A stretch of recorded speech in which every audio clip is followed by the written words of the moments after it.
Bonjour, chers abonnés, chers curieux, bienvenue dans votre futur. Et là, nous allons parler monnaie numérique, euro numérique. Alors, c'est un sujet qui va arriver, qui arrive sur la table.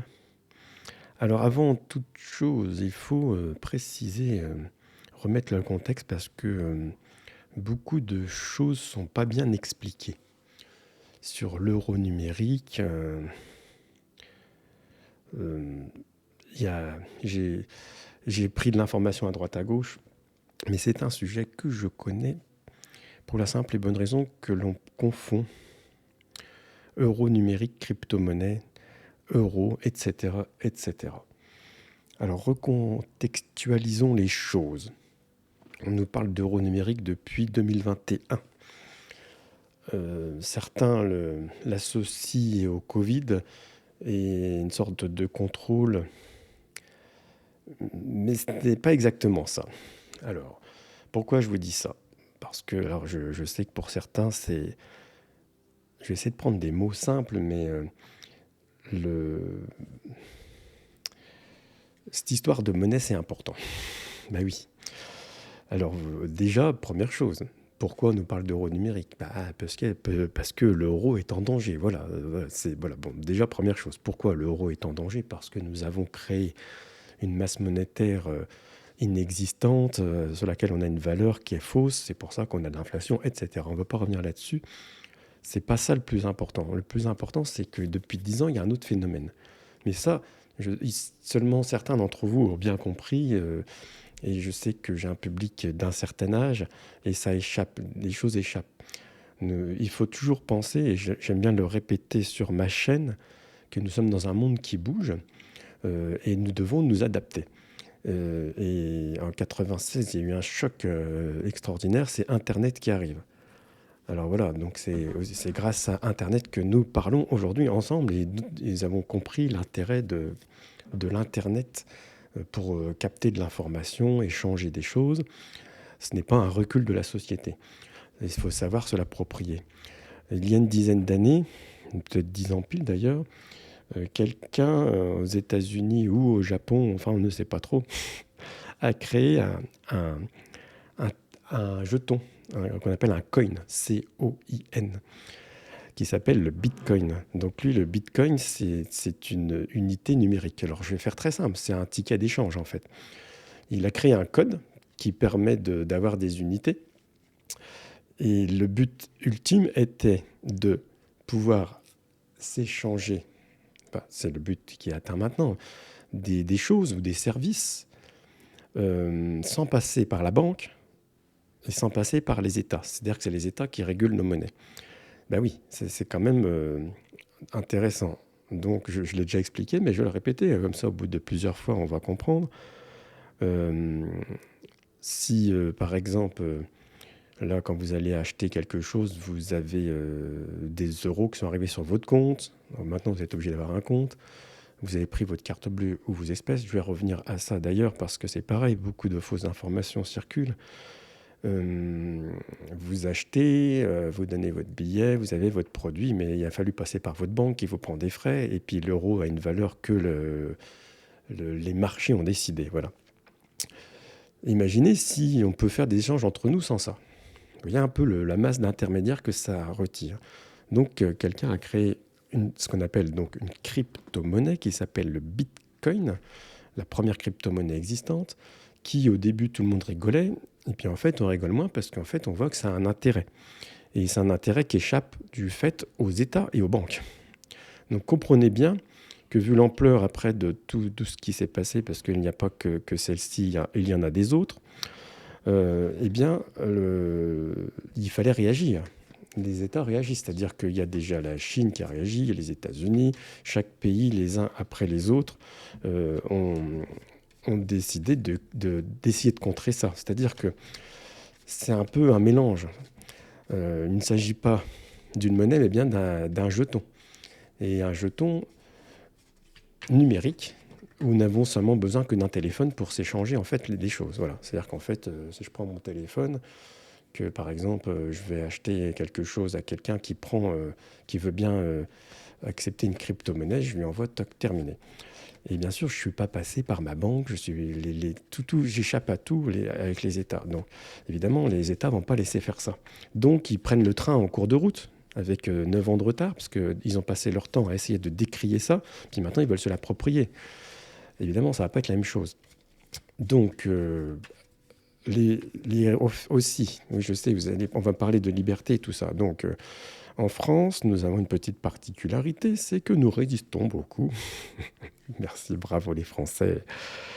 Et que nous sommes encore un des pays à utiliser le plus d'espèces. Alors, les chiffres qui circulent sont un peu faux, parce qu'on dit que 50% des paiements encore en France se font en espèces, mais on oublie le petit tiret qui va jusqu'au bout, c'est dans les points de vente, c'est-à-dire uniquement quand on fait nos courses quasiment. Voilà. Parce qu'en fait, dans nos paiements en général, on utilise, c'est-à-dire on paye son électricité, pas en espèces.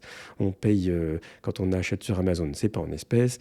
Toute la plupart des choses, notre loyer, on ne le paye pas en espèces, ainsi de suite, ainsi de suite. Donc en fait, la partie des paiements en point de vente est minime, elle est d'à peine 20%. Donc 50% des 20% se font en espèces. Donc en fait, l'espèce ne circule pas énormément. Euh, Alors voilà, la peur pour vous, c'est la traçabilité. Alors c'est pour cela que les États veulent créer leur monnaie numérique, mais qui est en fait une crypto-monnaie. Alors pour ce qui est de l'euro numérique, ça serait dans les tuyaux, tout ça. Voilà, ils ont choisi une monnaie qui existe déjà, qui s'appelle l'Unicoin, mais c'est une base en fait, ça ne sera pas ça. Mais enfin bon, c'est pareil, c'est complexe, on ne peut pas expliquer ça en 3 minutes. Mais ce qui nous intéresse donc, nous, c'est alors,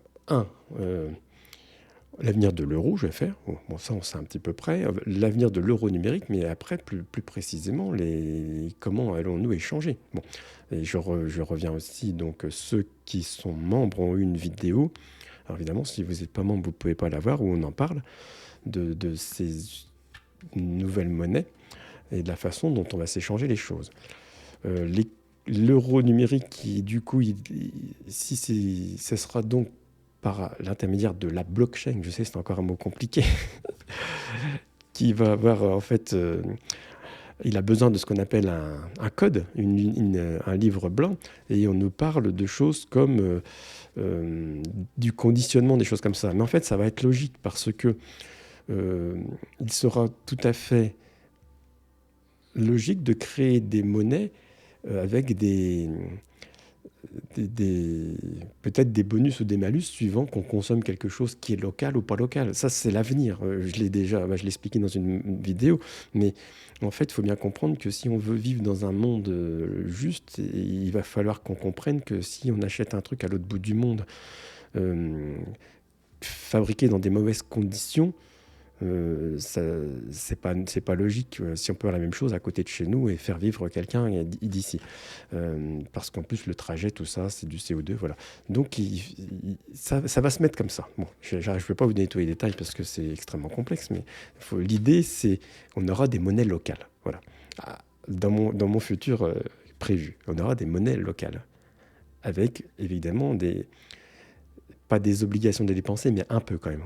On nous créditera d'unités et nous devrons dépenser dans les 10-15 km autour, quelque chose comme ça. Voilà, ça c'est pour vous donner l'idée un peu du système. Mais on va déjà nous parler, puisque c'est ce que je fais aujourd'hui, on va parler de l'euro. Alors déjà, l'euro tout court, on va étirer 2-3 cartes. Bon. Oui, on va tirer 2-3 cartes simplement pour l'euro numérique. Voilà, alors déjà, on a la lune inversée, hein, ça sent la fin du cycle hein, quand même. Hein. Et la tempérance, on met de l'eau dans son vin, donc on cherche des solutions, mais aussi c'est un temps de latence. Ça, c'est l'euro normal. Hein. On va y tirer 2 cartes aussi là. Ouais, bon. Voilà, c'est très intéressant, oui, c'est exactement ça. Donc l'euro tel que l'on le connaît aujourd'hui, c'est sans discussion avec seulement 4 cartes. On est à la fin d'un cycle, on n'est qu'une illusion, ça n'a plus la valeur que l'on croit. La tempérance nous dit qu'il faut trouver des solutions, mais aussi qu'il y a un temps d'arrêt, une latence, voilà. Et on a pourparlers et découvertes. C'est-à-dire que là, il va falloir Tout le monde se met autour d'une table, il y a des négociations et découvertes, ça veut dire qu'il faut faire autre chose. D'où l'idée d'un euro numérique, ou pourquoi pas le retour de l'espèce. Hein. Ce serait pas si mal. Hein. Vous savez, je vous explique les choses et après on regarde ce que les cartes elles disent. Il n'y aurait que moi. Les pièces et les billets, ça c'est très bien. Mais on n'y est plus, on n'est plus là, parce qu'on pourrait plus commander à distance et tout ça. Bon, voilà. Mais donc c'est pour ça. Hein. En fait, je comprendrais la plupart des personnes qui écoutent et qui disent l'espèce c'est ce qu'il y a de mieux, sauf qu'il faut accepter de retirer tous les services qui vont avec le reste. Donc il faut trouver une adaptation à tout ça. Et pour ce qui est de la surveillance, vous inquiétez pas, vous êtes déjà assez surveillé. Il faut bien comprendre que de toute façon, il n'y a pas une personne derrière chaque personne pour surveiller ce que vous faites. Il faut bien comprendre, hein, on s'en moque un peu de choses que chacun fait. Vous avez seulement des algorithmes qui vous proposent des produits qui peuvent vous intéresser. Alors, là, on va parler le fameux projet euro numérique actuel. Bon. Voilà. J'ai besoin de tirer d'autres cartes. Bon, alors, recherche interminable, ça va être un vrai flop. Hein, voilà. Donc, un vrai flop. Et une transformation. Alors, ça veut dire qu'il y aura bien une transformation de quelque chose, mais l'euro numérique tel qu'il nous est défini actuel, tel que les gens veulent le faire, enfin, nos dirigeants, pas nous, c'est déjà voué à l'échec. Mais c'est à cause de ce que je vous ai dit tout à l'heure. C'est parce qu'il y a déjà d'autres alternatives. Mais ça, on ne vous en parle pas. On vous parle d'un euro numérique depuis 2021, alors qu'il existe des monnaies, crypto-monnaies et autres systèmes d'échange depuis 2014. Donc, voilà. Mais tout cela a été embrouillé dans plein d'informations divergentes de façon à vous faire peur. C'est toujours la même histoire. Si on s'y intéresse, voilà. Je sais, hein, moi, je me suis intéressé depuis très longtemps. Et je n'en suis pas perdant. Voilà, parce que le seul mot que je laisse, et puis beaucoup d'entre vous aussi ont compris qu'il fallait être large dans nos pensées.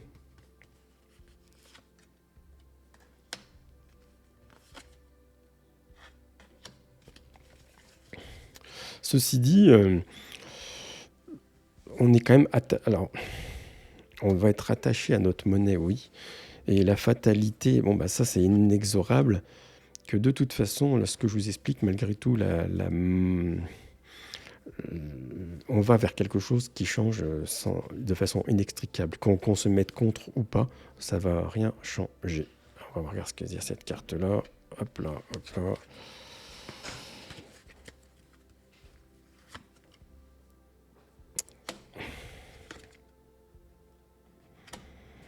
Tout ça vient de là-haut. Mais là-haut, donc ça, les cieux, là, c'est simplement une expression. Il y a trop déjà de choses qui ont changé pour ça. Tout est fait par virement, etc., etc. Nous ne reviendrons pas à un système de monnaie en billets et en pièces, ce n'est pas possible, mais ça sera certainement des unités numériques, ça j'en suis persuadé, mais pas comme l'Europe le pense. L'euro est mort, l'euro numérique il est mort. Donc voilà, solution alternative. Nous parlerons en unité. Est-ce qu'il s'agirait plus de monnaie locale? Voilà la question que je vais poser. Unité locale, monnaie locale. Ça va être un sacré bazar. Alors là, ça nous parle de manque d'argent. De toute façon, on va pas échapper à cette période. Là, je sais ce qui se passe. Hein, c'est ce que j'ai appelé dans la vidéo privée, là, le grand bug. C'est le grand bug. Il y aura un moment où il y a quelque chose qui va craquer. C'est pas forcément un crack boursier. Hein, ça peut être autre chose, des choses qui se bloquent, des piratages,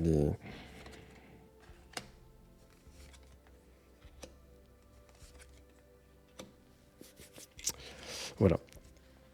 Bon, ça revient aussi à un autre problème, un autre sujet qui s'appellerait le revenu universel. Bon, j'essaie d'éclaircir cela avec un autre jeu.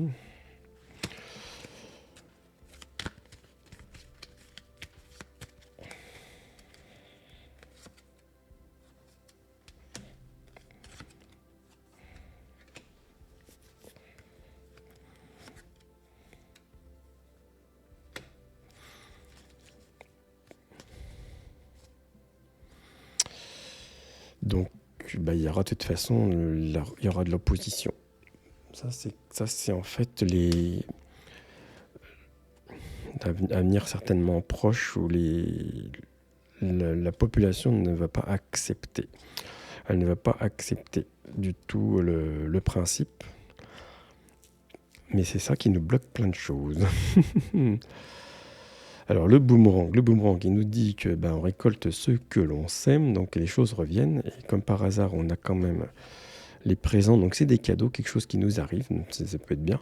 Et la force, c'est la force de quelque chose de complètement nouveau. C'est marrant, c'est populaire ça. C'est populaire. Il y a des avancées, hein.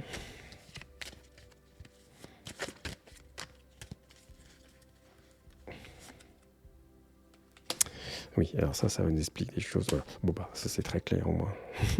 Au moins, ça a le mérite d'être clair. Donc, lâcher prise, ça veut dire quoi? Ça veut dire que de toute façon, il va falloir accepter que les choses vont complètement changer. Il va falloir lâcher prise sur ce qui se passe actuellement. La vacuité, bon, la carte elle est noire, c'est le vide. Il faut faire le vide de complètement tout. De toute façon, c'est ce qui va se passer avec l'argent, la monnaie, les systèmes d'organisation. C'est tout, et ça va arriver plus vite qu'on ne le croit d'ailleurs. Les concepts vont complètement changer. Voilà. Et il y aura l'épanouissement derrière. L'épanouissement derrière, ça veut dire aussi peut-être une meilleure répartition des unités. Moi, j'appelle ça des unités pour que vous compreniez, hein, mais sachez qu'en termes réels, vous aurez ce qu'on appelle donc unité jeton en anglais coin, C-O-I-N. Vous entendrez parler que de ça bientôt. Et ça ne sera plus vraiment monnaie. Et il y a comme si les États là se retrouvaient complètement dépassés par les événements, mais c'est déjà le cas. Et que c'est finalement comme si c'était les gens qui avaient recréé des unités. Voilà. Je ne vais pas faire plus long parce qu'après ça va être compliqué. Il y a déjà beaucoup d'informations là-dedans. Il y a beaucoup de petites vidéos qui parlent du sujet actuellement, mais comme je vous le dis, il y a des mélanges. On mélange des choses, on mélange les chiffres des dépenses de l'euro en espèces, en expliquant qu'il y a encore 50% de paiement en espèces, mais c'est faux parce que c'est uniquement les paiements qu'on fait dans les magasins qui ne représentent qu'une toute petite partie de nos dépenses. On mélange euros et monnaie numérique et crypto-monnaie et euros tout court. Donc il faut bien reprendre les rênes là-dessus. Tout ce que l'on va conclure aujourd'hui, c'est de se dire que il faut s'attendre à ce que ce soit différent. Voilà.